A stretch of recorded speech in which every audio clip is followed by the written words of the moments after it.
Hello everyone, welcome to the Tim Booker channel. I hope you enjoy listening to books. The book I'm going to interpret for you today is called, Why Do I Do That?, with the subtitle, Psychological Defense Mechanisms and the Hidden Ways They Shape Our Lives. The simplest definition of psychological defense mechanisms comes from the British psychoanalyst Donald Meltzer, who said, psychological defense mechanisms are essentially the lies we tell ourselves to avoid pain.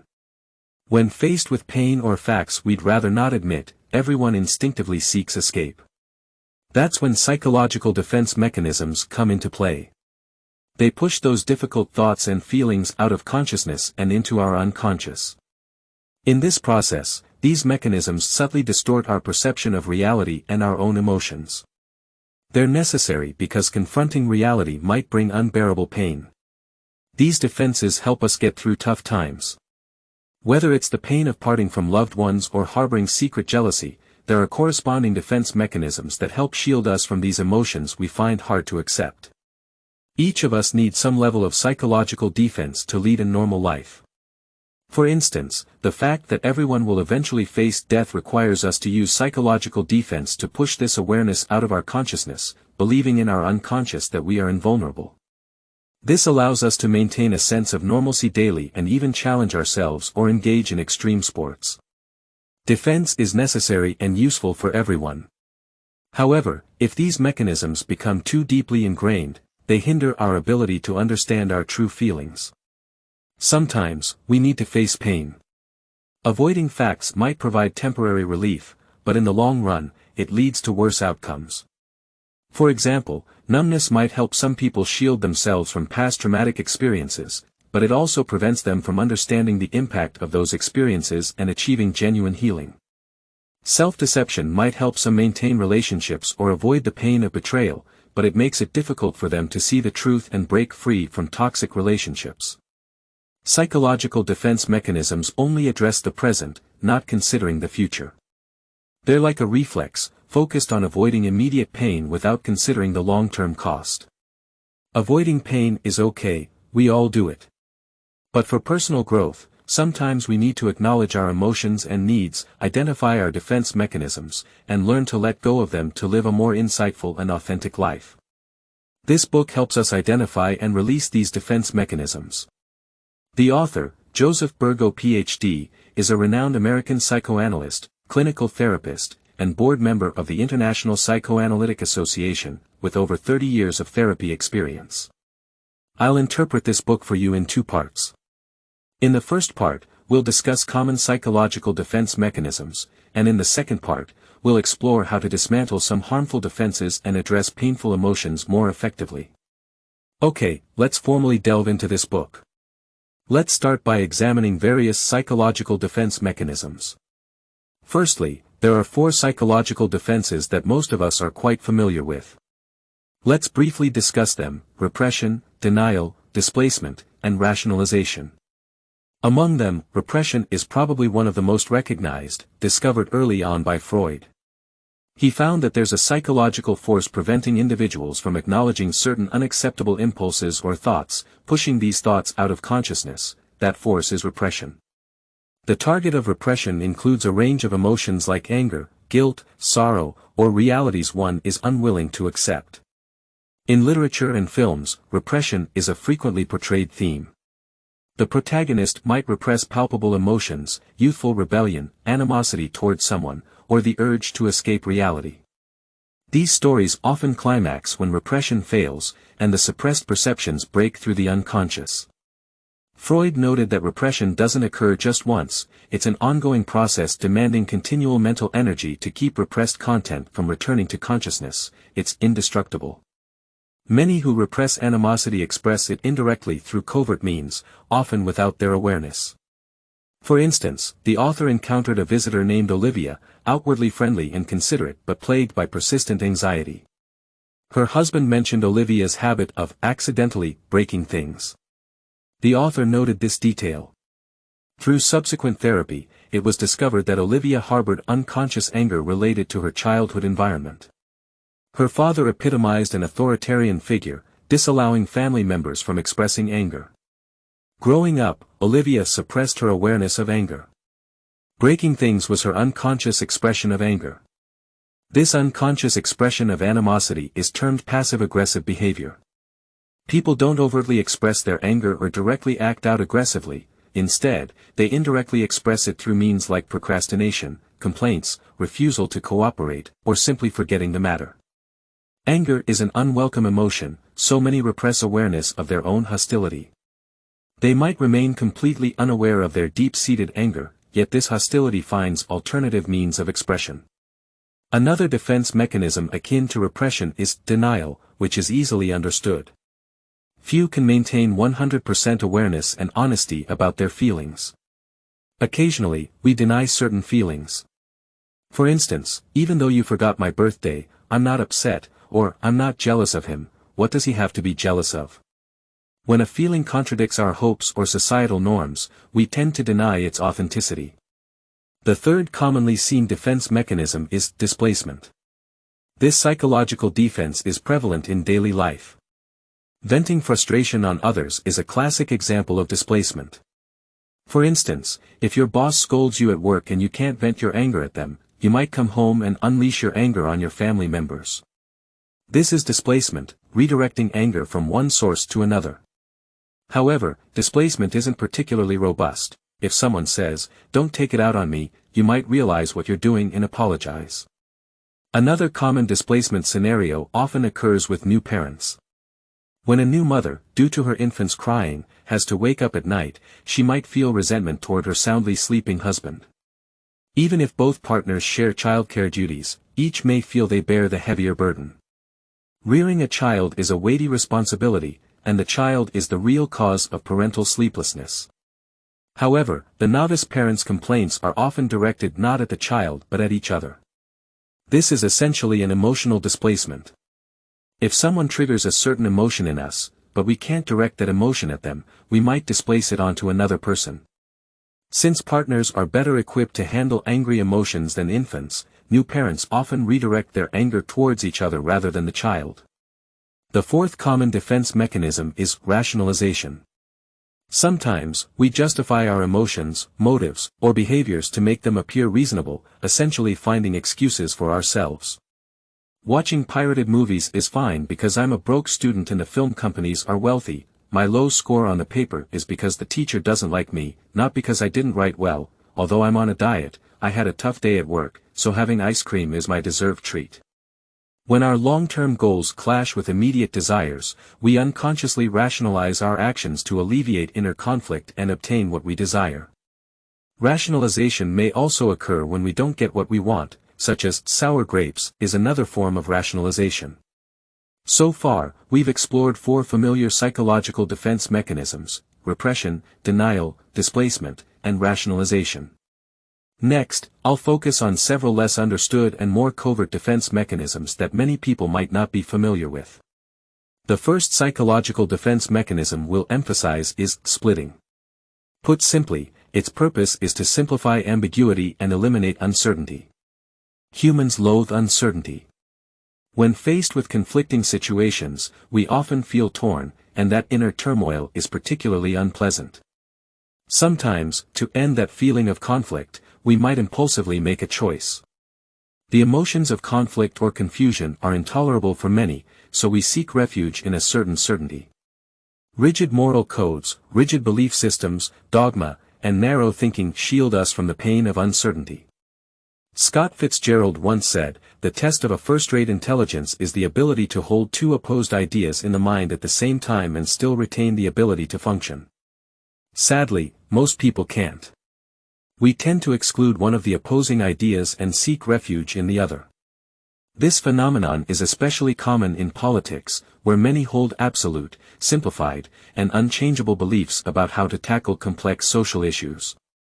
Opting for a black or white mode of thinking, simplifying complex matters into either/or states, staunchly standing on one's perceived right side, being certain of one's correctness and the opponent's error, this is the defense mechanism of splitting. After eliminating complexity, we are comforted by a strong conviction that we completely understand something. However, this psychological defense mechanism of splitting can affect our perception of others and reality. For instance, some overly zealous environmentalists might see animal rights and environmental protection as a black or white issue, casting themselves against heartless business magnates or cruel scientists. They seem like villains from a cartoon rather than real individuals. Just as children ask who the good guys and bad guys are in cartoons, splitting makes us see the world as a black and white place. We now refer to many online users as polarized, describing those who, like diodes, can't dialectically consider issues, a result of excessive use of splitting. However, as we mentioned earlier, psychological defense mechanisms occur in the unconscious. Often, we're unaware if we've simplified the complex reality through splitting. In the book, the author provides exercises to help identify whether you've employed splitting as a psychological defense. For instance, recalling a stressful period in your life, ask yourself, did you become more sensitive or irritable during that time? Did you feel persecuted by the actions of friends or family? Did you perceive yourself as having enemies? Looking back, did you feel your worldview or understanding of others was inaccurate? Do those things now seem trivial? If most of your answers are affirmative, you might indeed have used splitting in the past to escape conflicting feelings by retreating into a black or white mindset. Having covered splitting, let's focus on the second major psychological defense mechanism, idealization.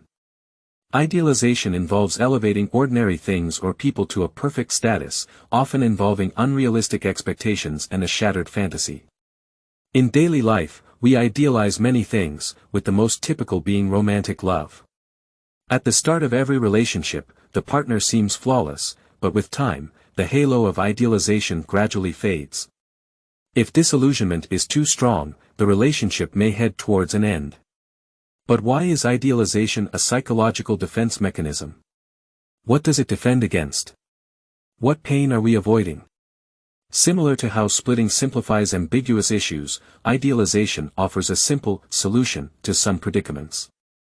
You might know someone who repeatedly falls in and out of love, experiencing excitement, infatuation, pain, and disillusionment. Every breakup plunges them into depression. You might think their depression is due to the breakup, but in reality, they might have been depressed all along. Love acts as an antidepressant for them, seeking the thrill of falling in love to escape life's boredom. Once this defense mechanism fails, they're forced to confront the feelings they originally wanted to evade. In human culture, perfect love is a classic ideal. The idea of marrying a prince and living happily ever after is an image of idealized love.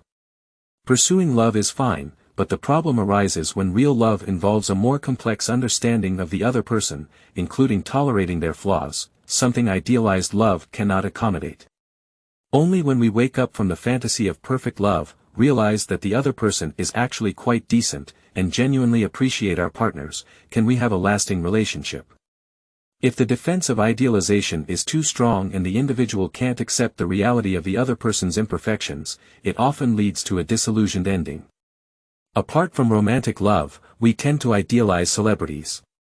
We view some public figures through an idealized lens, elevating them to a perfect status, believing they lead flawless lives without the usual worries. What does idealizing celebrities help us defend against? Essentially, by idolizing them, we escape the ordinary aspects of our lives. We believe some people are fortunate enough to live carefree lives, untouched by difficulties or troubles. From the lives of celebrities, we derive a certain degree of surrogate satisfaction. By following and supporting them, I feel as though I briefly participate in their glamorous lives, escaping my mundane world. This partially explains the phenomenon of idolizing stars. Additionally, at an unconscious level, we not only admire but also envy the lives of celebrities. Therefore, many rejoice in the failures of celebrities. We also idealize experiences. Some believe that if a particular event occurs, they will attain long-desired happiness, thus idealizing that event. If only I get into grad school, land a government job, or find my ideal partner, everything will be smooth sailing in my future, they think. However, reality often deviates from this expectation. In the book, the author shares their experiences. Growing up, their family rarely had pleasant reunions, often encountering discord. As the author grew up, started a family, and had children of their own, they idealized family vacations, hoping that perfect holidays could compensate for their childhood regrets. Yet, the reality of these trips with their new family was far from perfect, with arguments and disappointments. Many people hold similar idealized beliefs about holidays, especially in the current trend of quitting jobs to travel, where it seems one trip can solve all problems. However, eventually, we return to our ordinary, imperfect lives. Like perfect love, idealizing experiences serves as an antidepressant. Excitement and obsession about imminent events help us avoid other painful or mundane feelings. If you often cycle from infatuation to disappointment with others, if you have a fleeting interest in many things, if you find yourself energetic a few days before suddenly plummeting into an emotional abyss, or if you frequently think, if things were like this, everything would be better, then you might be using idealization as a psychological defense mechanism. Having discussed idealization, let's move on to another psychological defense mechanism: control. Control serves to eliminate feelings of helplessness. Everyone desires control over themselves, others, and events involving them. However, reality is unpredictable, and most people struggle to acknowledge this fact consciously, as it leads to a strong sense of helplessness. Thus, adhering to conventions and certain traditions comforts us. However, some people excessively employ control as a psychological defense, leading to extremes. For example, some with severe germophobia alleviate their anxiety by strictly controlling their environment, while others release emotions through binge eating or purging, a form of strict control.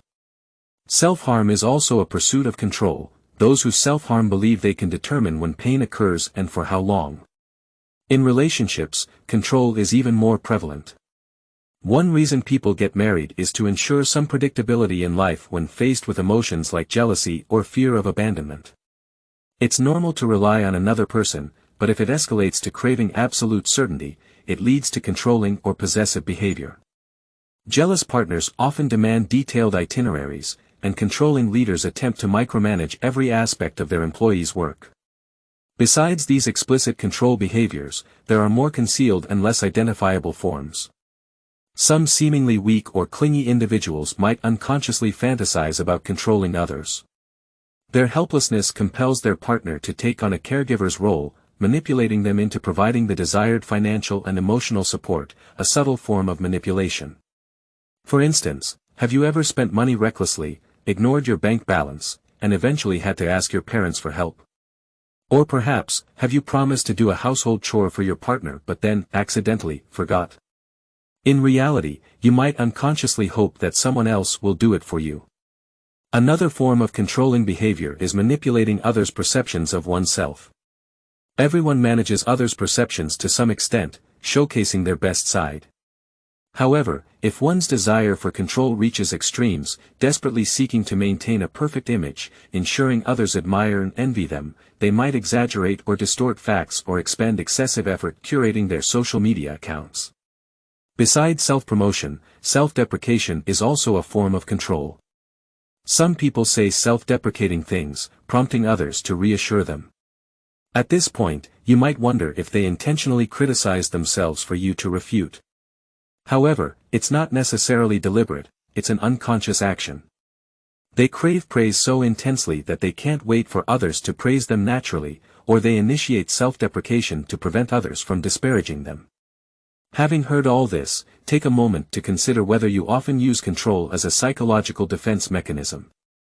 Reflect on your life. When your plans are disrupted, do you feel upset and struggle to adapt to changes? If you naturally take charge of everything, or if your family always relies on your decisions, try stepping back for a week or two. Conversely, if you're the kind who always lets others decide, try taking responsibility for a change, even if just for a few days. Explore how breaking habits makes you feel. If you eat the same breakfast every day, try something different. If you usually spend your evenings scrolling through your phone in bed, try doing something else like taking a walk or watching a movie.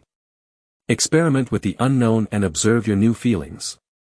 Above, we briefly discussed 4 familiar psychological defense mechanisms: repression, denial, displacement, and rationalization. Next, we focused on 3 less understood defense mechanisms: splitting, idealization, and control. Simultaneously, we learned how to identify whether we unconsciously employ these defenses.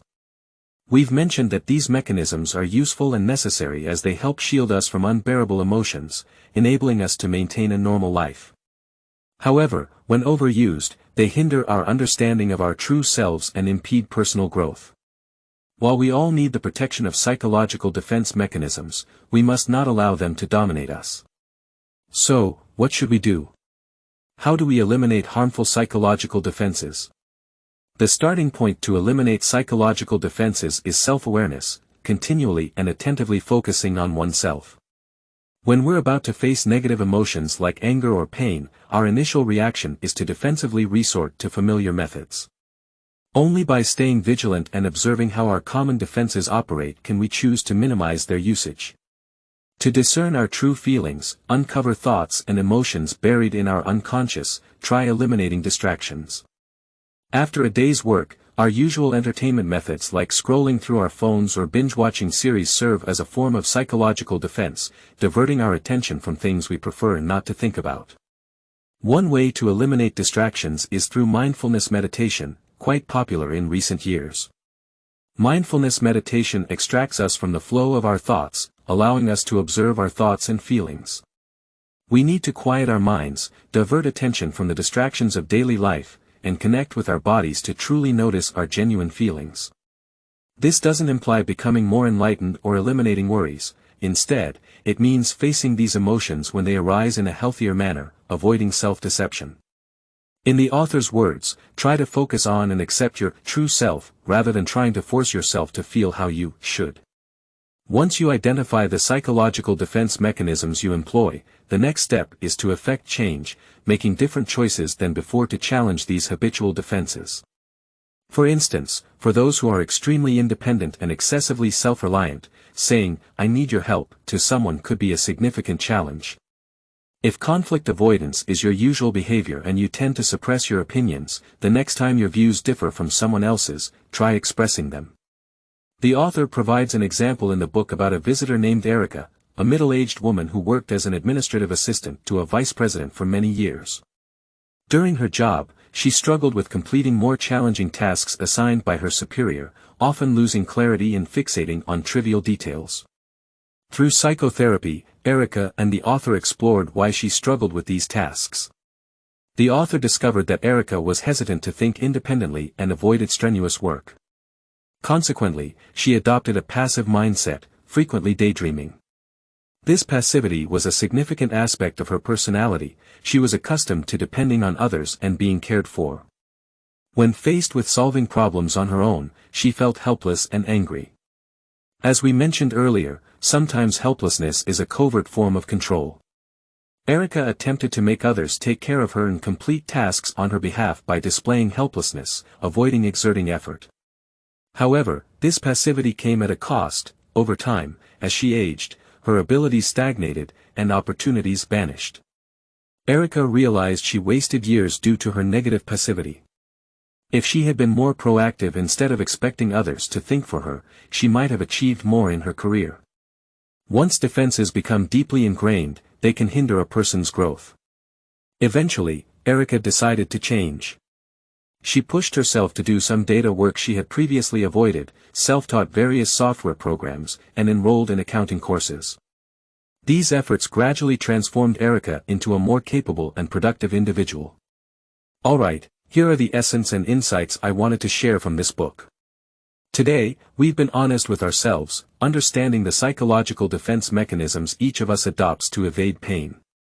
These include repression, displacement, rationalization, splitting, idealization, and control. For everyone, these defense mechanisms are necessary as they help temporarily shield negative feelings and maintain normal lives. However, if these defenses become deeply rooted, they can block our genuine emotions and needs, hindering personal reflection and development. To make changes, we must consistently focus on ourselves, remain vigilant, and embrace courage. We need firm expectations for ourselves while showing self-compassion for our limitations, striking a balance between both. Embracing the inevitable, painful, and ugly emotions while remaining skeptical of our defenses is crucial. Although these defense mechanisms won't disappear entirely, we won't be controlled by them anymore. So, what does healthy psychological defense look like? Healthy use of psychological defense involves protecting oneself while honestly facing one's state. You become better at identifying the true causes of your emotions. Although sometimes lacking self-awareness, causing frustration toward others, you quickly realize and apologize. You occasionally stand firm in your beliefs, yet you become more thoughtful. The world isn't just black and white anymore. You strive to balance different viewpoints, accepting less absolute answers. You understand there's no perfect, everlasting solution to life's challenges. Those live happily ever after, perfect endings exist only in fairy tales and movies. Your holiday trips are still enjoyable, but returning to real life isn't as disappointing as it used to be. You comprehend that others may plan differently than you, and while they might be wrong, you don't always insist on your ways. Letting go of control still causes some anxiety, but you no longer relentlessly eliminate that anxiety nor feel uncontrollably angry because others hinder you. In social settings, you're more at ease, you don't strive to appear flawless. When someone endlessly boasts, you can see through their intentions. In intimate relationships, you're willing to tolerate imperfection, you realize you're just an ordinary person like everyone else. Well, that's the essence of this book. Congratulations on completing another book. Thank you all for your support and attention. Subscribe to the Tim Booker channel, like, and share this valuable knowledge with your friends. Let's combine wisdom and practice, achieve our financial goals, and create a better future together. Thank you, everyone, goodbye.